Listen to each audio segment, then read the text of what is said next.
Hey, what's up guys? John here. Rents are about to collapse all across America for a curveball that I did not see coming. I don't think anyone saw this coming. I think it's going to have a profound impact on the real estate market for years and years to come. So if you're investing in real estate or you intend to invest in real estate, pay close attention to this because this is going to change everything we know about U.S. real estate. Please hit the like button. When you hit the like button, YouTube's going to share this content to educate more people about what's really going on. Now, the obvious is that people don't want to let go of these 30-year fixed rate mortgages they got at 2.5% or 3% a few years ago.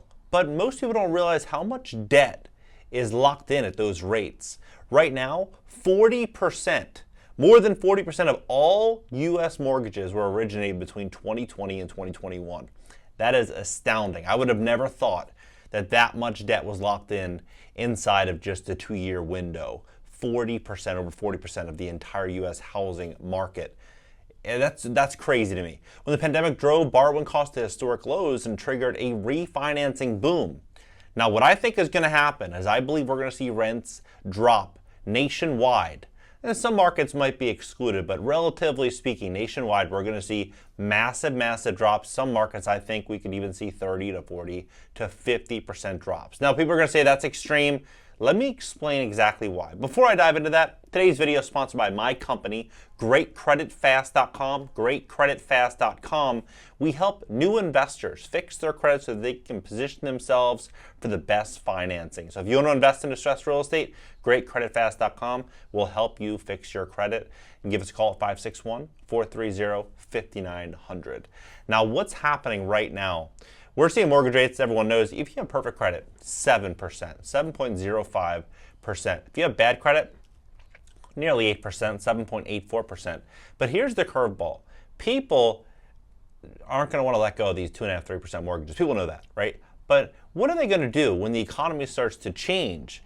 If mortgage rates are 7% now, and they used to be at 2.5% or 3%, obviously, it's going to have a really big impact on what a buyer is willing to pay, what they can actually afford. It's going to pull down one's value, their equity in their property, or their perceived equity in their property. They're not going to let go of the mortgage, and they're not going to sell their property because they're not going to have the ability to sell because they won't have the equity in the property. So what are they going to do? They're likely going to list the property for rent. More and more people that never wanted to invest to become a landlord are going to become landlords simply because they don't have a choice. Like, look at this, for example. This is layoffs. In 2022, the entire year, tech layoffs, 161,411. So far in 2023, 123,000. So by the end of March, we should exceed all of the tech layoffs that was found in 2022. We'll have at the end of this month, right? So the first 3 months of 2023, we should exceed the amount of layoffs that we had all last year. Well, here's what I think is going to happen here. This is such a curveball because this, we heard this, the gas stove situation, where they were talking about banning it. They're saying, no, that's not going to happen. That's not real. Look at this, though, because this is fascinating. So here it says this dark money group pushing green stove crackdown, right? Well, if you scroll down here, you'll see something very fascinating here. One second. So you'll see something very fascinating here. So it says this is from the Press Energy Secretary. And they say that this group pitched in $300K, this nonprofit group here. I don't know if it's nonprofit, but that group, that name, pitched in $300K, says among its key objectives, Rewiring America has maintained that Americans must broadly electrify their homes in an effort to combat climate and to advocate for massive spending climate programs and rival those introduced during the Great Depression and World War II. Activists have long argued in favor of electrification to reduce consumer dependence on natural gas and to ensure power across sectors supplied by renewable sources like wind and solar. Now, here's what I think is going to happen. People aren't going to want to let go of their mortgages at those 2.5%, 3%, but they're also going to start getting hit with increases with property taxes, increases with utility bills are going to continue to rise. For example, right here, this is saying right here, new White House cyber strategy could drive utility costs higher, warns cybersecurity expert. And this is apparently coming from the White House. The White House said national cybersecurity strategy released this week says the electric utility sector should build in cybersecurity proactively as a new generation interconnected hardware and software systems is developed to manage the nation's clean energy resources. So there's going to be less fossil fuels. They're allocating more of it to this. Price is going to be going up, right? So if you own a property and you can't afford it because of all the increases, you're going to rent it out. And if you could rent it out and get the new tenant to take over these utility bills and take over the expenses of operating that property, what's ultimately going to happen? The tenant is going to have newfound cost, and so it's going to impact what they'd actually pay for your lease. Because before, sure, they might spend $3,000, $4,000 a month to rent your property, knowing that utilities might be $150. But if the utilities are $700, $800, are they still going to pay that $3,000, $4,000? No, they're not, because they're going to factor that in, and they're only going to be able to afford what they can afford. People simply just can't build in a $700, $800 expense without taking into consideration the cost of the lease. And they're moving into this pretty quickly. Before I even dive into that, this is Press Energy Secretary. So said the group was the center of a recent move to restrict gas stove usage. Rewiring America's research associate was listed the lead author of the study, published in December, linking childhood asthma to gas stoves. The study was promoted by Energy Secretary Jennifer Granholm and used to justify greater restrictions on the appliance. Just to talk quickly about the benefits of electrification. From our count, 42% of all emissions comes from decisions that are made on the kitchen tables. That is the cars we drive, as well as how we heat our homes, heat the water in our homes, cook our food, dry our clothing. Who, in addition to co-founding Rewiring America, serves as the executive chairman, said at the White House electrification event in December. The benefits are tremendous. The reality is that with clean electric machines, we don't need to sacrifice. These machines are better, they're better performing, they're less expensive and more reliable to own, and they improve the quality of people's lives, right? That's what they said. And so you go here, whitehouse.gov, says clean energy for all, and they show you exactly how you can save money by doing all these upgrades. So 2020, for example, this is I want to install a rooftop solar, and it has 2023. It'll tell you some of the credits that you can get for doing it, as well as some of the cost. You have to do your research on the cost because the costs are going to change, but it'll basically show you right here. Families can claim up to $1,200 credit each year, right? So each year, if you do this home appliance energy efficient upgrade, this is replacing a furnace, air conditioner. You go to buy an electric vehicle. So it'll start to kind of show you some of these things, but some of these costs could be profound. It's not simply, people think electrification, many people think, oh, I'll just switch out my washer and dryer.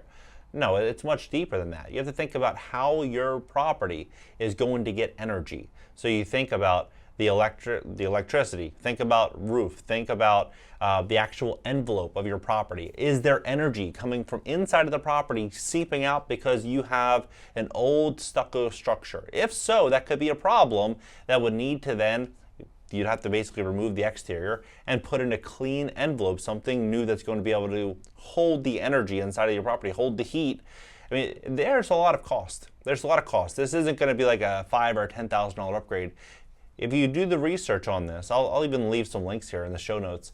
You're talking way more than a brand new Mercedes, way more than a brand new BMW. You're talking 100K plus for some of the older buildings, right? But if you live in an expensive city, a lot of these properties are 1940s, 1950s, 1960s. They're expensive. But here's what I think is going to happen here, though. This is why I think the rental market's in such big problems ahead for the rental market, is because people thought that we had such a massive supply shortage.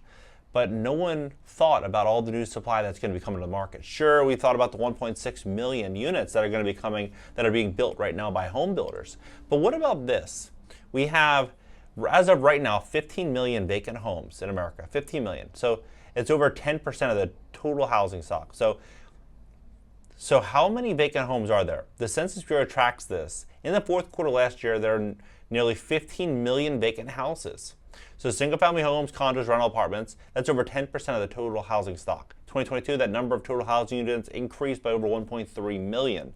If each housing unit is occupied by an average of 2.5 people, that's housing for 3.3 million more people than the prior year. The U.S. population hasn't grown nearly that fast in 2022. Okay, so how are there nearly 15 million vacant homes? Of them, 11 million were vacant year-round. Some of the 11 million were being remodeled to be rented out, and others were for sale, and that's the inventory we actually see. This is what's going to happen. We're going to start to see more and more and more inventory hit the market. We're going to see mortgage interest rates start to really pick up as mortgage interest rates likely continue to pick up because they've literally said that they're going to do 2 to 3 to 4 more rate hikes this year. If that does in fact happen, it's going to greatly suppress the ability for a multifamily property owner to be able to reduce their rents because they were buying them 2, 3, 4, 5 years ago at 3% cap rates, 4% cap rates. They're not going to be able to drop their rents. And so they're just going to start walking away from properties. So this is what I think is going to happen. I think we're going to see a wave of defaults across multifamily real estate, especially in expensive cities. I think we're going to start to see a lot of property owners do whatever they can possibly do to hold on to their properties. And I think we're going to see a lot of smart and savvy real estate investors step forward and say, you know what? This is going to be an incredible, incredible opportunity to go out there and invest in real estate simply because there's going to be so much opportunity, so many desperate sellers looking to leave the market. And if you're renting right now, you're thinking about renting, odds are you're going to start seeing a lot of great rental opportunities coming very, very soon.